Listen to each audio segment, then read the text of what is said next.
गर्मियों के दिन थे, आमों का मौसम था। रानू चिड़िया अपने घर के बाहर आम के जूस का ठेला लगाया करती थी। रानू चिड़िया का बनाया हुआ आम का जूस सभी पक्षियों को बहुत पसंद था, इसलिए दूर दूर से पक्षी रानू चिड़िया के ठेले से आम का जूस पीने आया करते थे।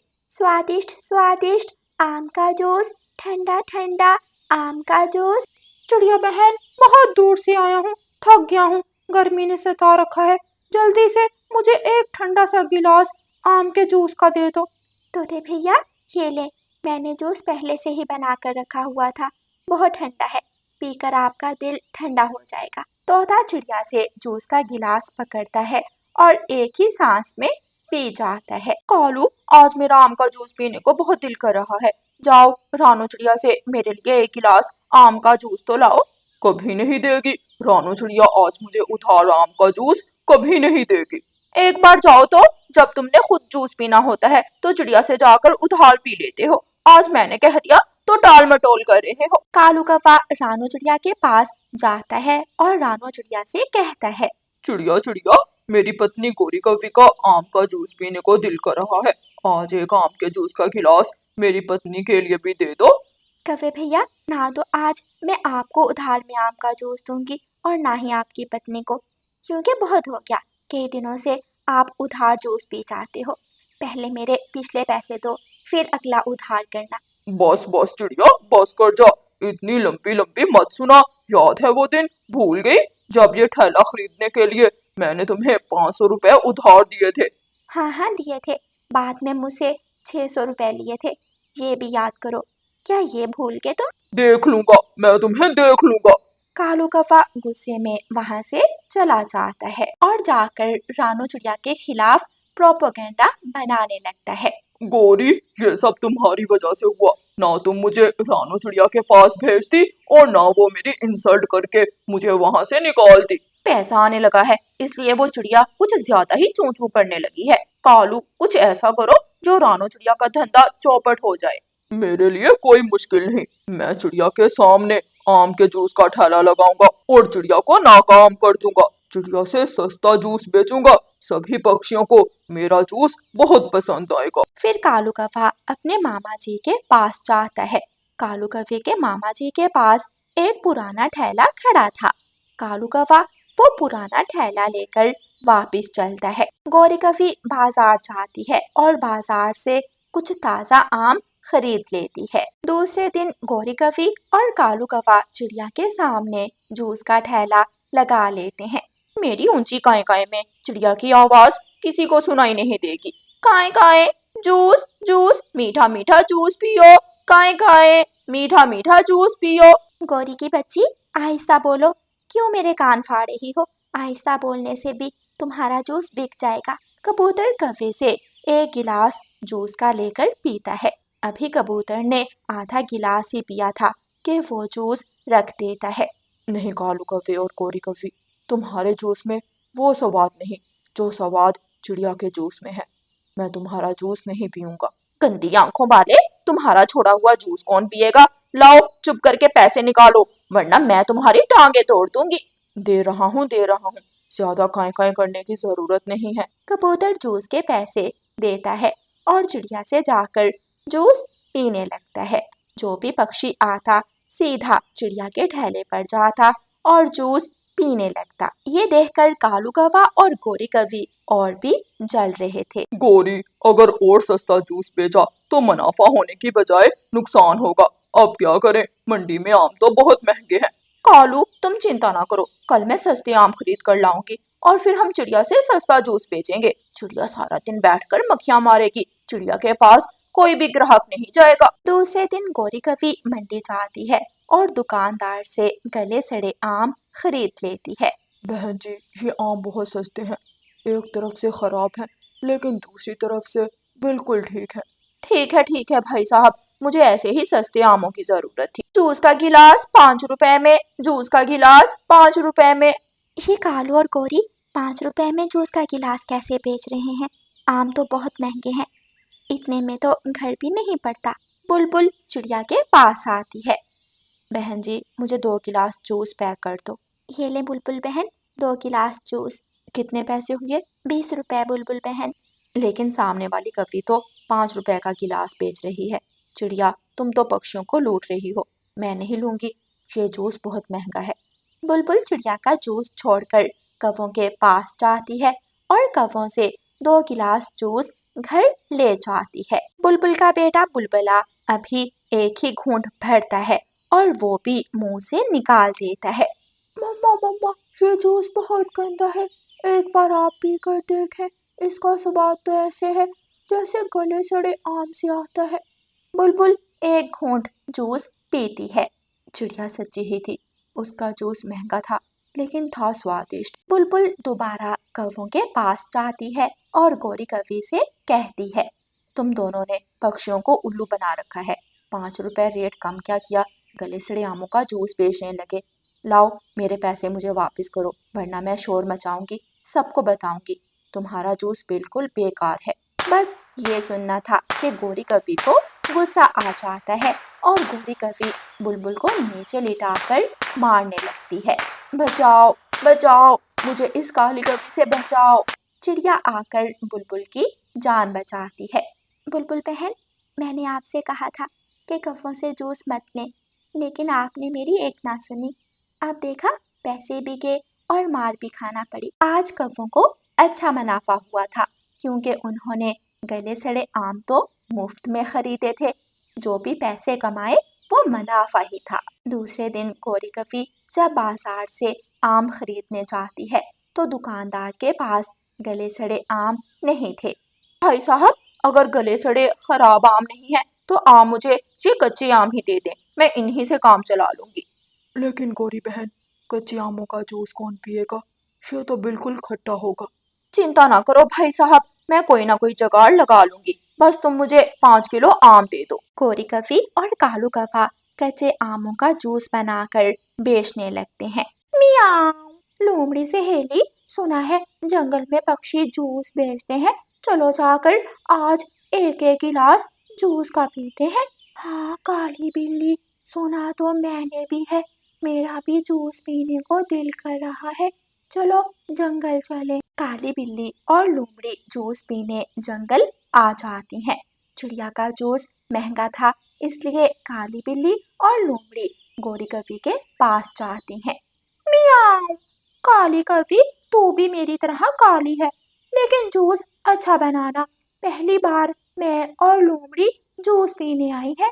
चिंता ना करो काली बिल्ली, ऐसा जूस पिलाऊंगी कि उम्र भर याद रखोगी। कालू कौवा जूस बनाता है। गोरी कवि लोमड़ी से पैसे लेती है और उन्हें 2 गिलास जूस के दे देती है। लोमड़ी ने अभी एक घूंट ही भरा था कि गिलास दूर फेंक देती है।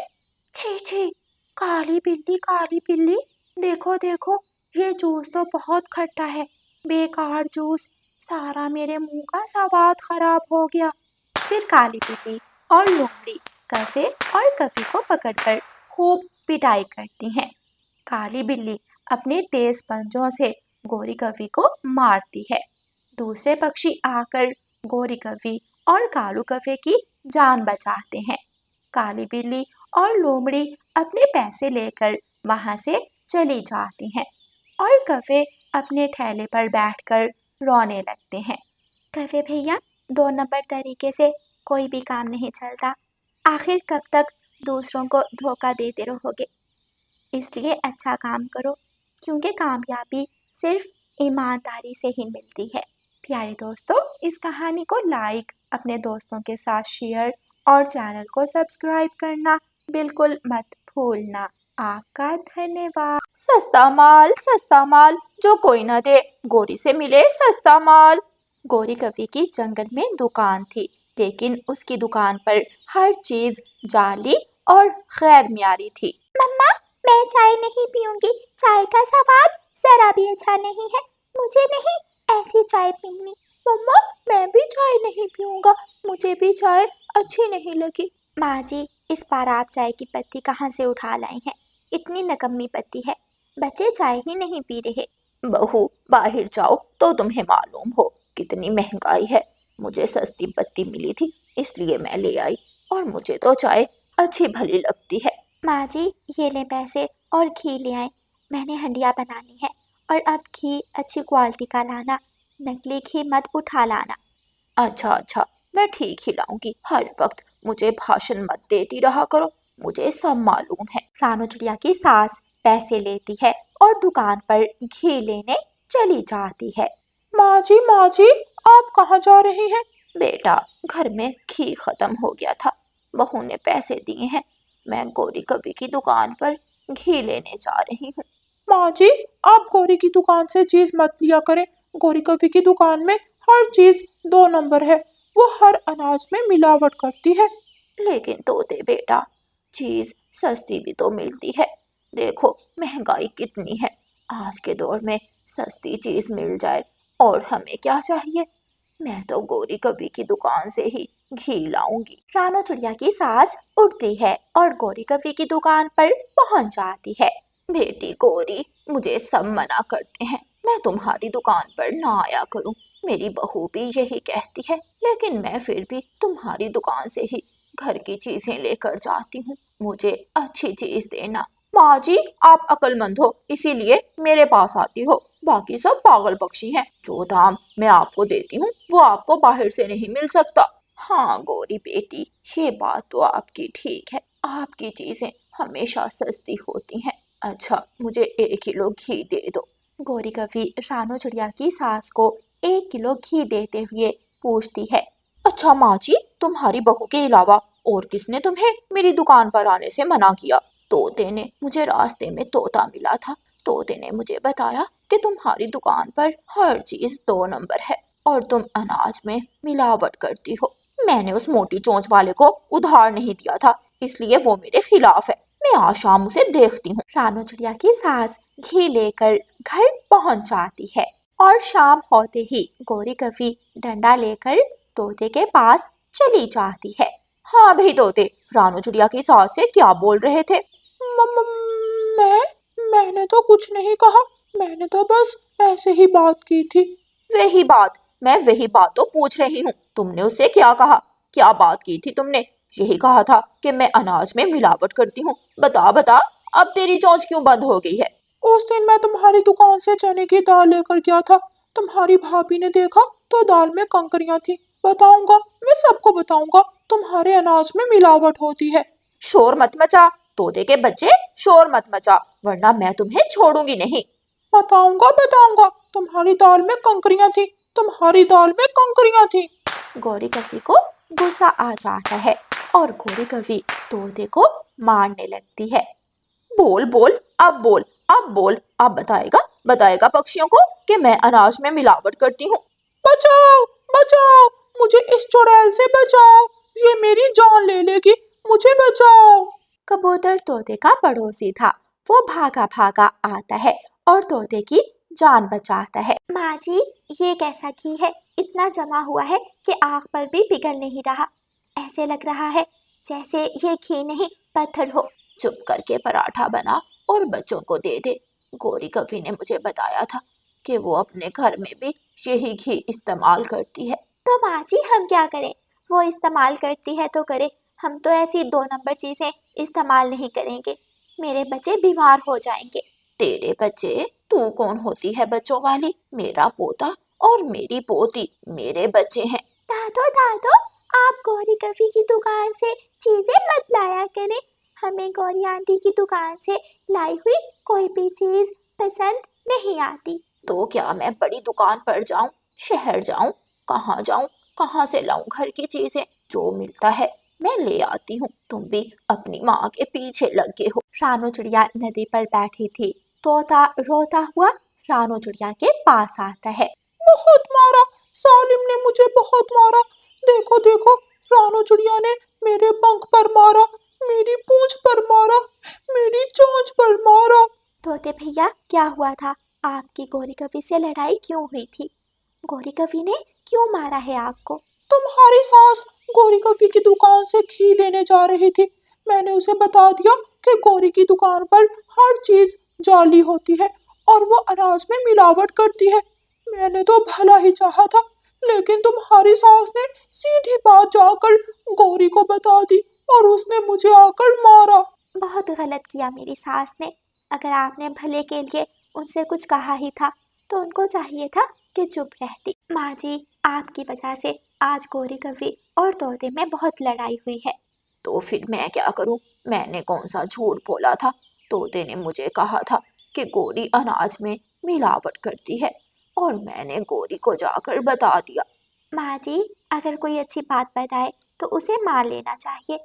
इतनी ज्यादा जिद अच्छी नहीं होती। गौरी बेटी, ये लो 10 रुपए और मुझे चावल दे दो। अच्छे वाले चावल देना, मैं तुम्हारी पक्की ग्राहक हूँ। चिंता ना करें माँ जी, मैं चावल अच्छे और सस्ते दूंगी। रानू चिड़िया चावल बनाती है और अपने बच्चों को चावल खिलाने लगती है।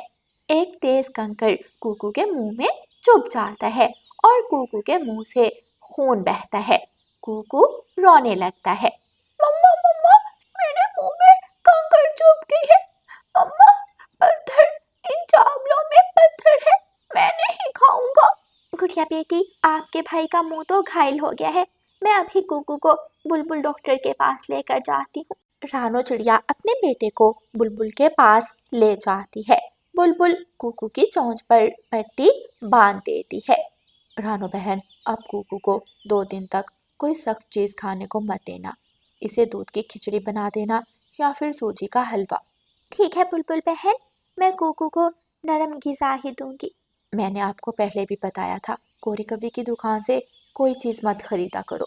मिलावट वाली चीज़ें खाने से तुम्हारे बच्चे बीमार पड़ जाएंगे और जितने पैसे तुम्हारी सास बचाती है उससे ज़्यादा इनकी दवा पर लग जाएंगे। जब रानो चिड़िया कुकू को साथ लेकर घर पहुंचती है तो कुकू की दादो कुकू की चोंच पर पट्टी बंधी हुई देखकर परेशान हो जाती है। मेरा पोता, क्या हुआ मेरे पोते को? क्या हुआ रानो? क्या हुआ है मेरे कुकू को? माँ जी, ये सब आपके लाए हुए मिलावट वाले चावल खाने से हुआ है। चावल में कंकड़ थी जो कुकू के मुंह में चुभ गई। बहू, मैं तो समझ रही थी कि सब झूठ बोल रहे हैं, गौरी की चीजें ठीक होंगी, लेकिन आज मेरे पोते का मुंह घायल हो गया। अब मैं देखती हूँ गौरी कवि जंगल में मिलावट वाली चीजें कैसे बेचती है। आज रानो चिड़िया की सास को मालूम हो चुका था कि गौरी कवि की दुकान पर हर चीज मिलावट वाली है। रानो चिड़िया की सास सीधी फूड इंस्पेक्टर के पास जाती है और गौरी कवि की शिकायत लगाती है। बेटा फूड इंस्पेक्टर, गौरी कवि की दुकान पर अनाज चेक करें, उसके अनाज में मिलावट है। उसने अनाज में कंकरियां मिला रखी हैं। माँ जी, आप शांत हो जाएं, आप आराम से घर जाएं, मैं अपनी टीम के साथ आ रहा हूँ। रानो चिड़िया की सास घर चली जाती है और फूड इंस्पेक्टर अपनी टीम के साथ गाड़ी में बैठकर गौरी कवि की दुकान पर आता है। गौरी कवि की दुकान की चेकिंग होती है। अनाज में कंकरियां थीं, चाय की पत्ती में पेड़ों के पत्ते और लाल मिर्ची में भी मिलावट थी। साहब, बैठो बैठो, मैं आपको चाय पानी पिलाती हूँ, बाकी की बात हम बाद में करेंगे। काली कवि, भोजन में मिलावट करती हो। तुम्हारी दुकान का अनाज खाने से कई सारे पक्षी बीमार पड़ रहे हैं। तुम्हारी पहले भी कई बार शिकायत आई है। तोता भी वहां आ जाता है और गौरी की शिकायत लगाता है। साहब साहब, फूड इंस्पेक्टर साहब, इस गौरी कवि का अनाज खाने से मैं भी बीमार हो गया था और इस गौरी ने मुझे मारा भी था। तोते तोते, चुप कर जाओ, तू तो मेरे जंगल का पक्षी है, मेरा पड़ोसी है, क्यों मेरा धंधा बंद कराने के चक्कर में हो? फिर फूड इंस्पेक्टर गौरी कवि की दुकान सील कर देता है और गौरी कवि को पुलिस पकड़कर जेल ले जाती है। ऐसे गौरी को सजा होती है। प्यारे दोस्तों, हमेशा कोई भी खाने पीने की चीज़ अच्छी तरह देखभाल कर लें, क्योंकि मिलावट वाली चीज़ सस्ती तो ज़रूर होती है लेकिन वो हमारी सेहत के लिए ज़्यादा नुकसानदेह साबित होती है। और प्यारे दोस्तों, इस कहानी को लाइक, अपने दोस्तों के साथ शेयर और चैनल को सब्सक्राइब करना बिल्कुल मत भूलना। आपका धन्यवाद।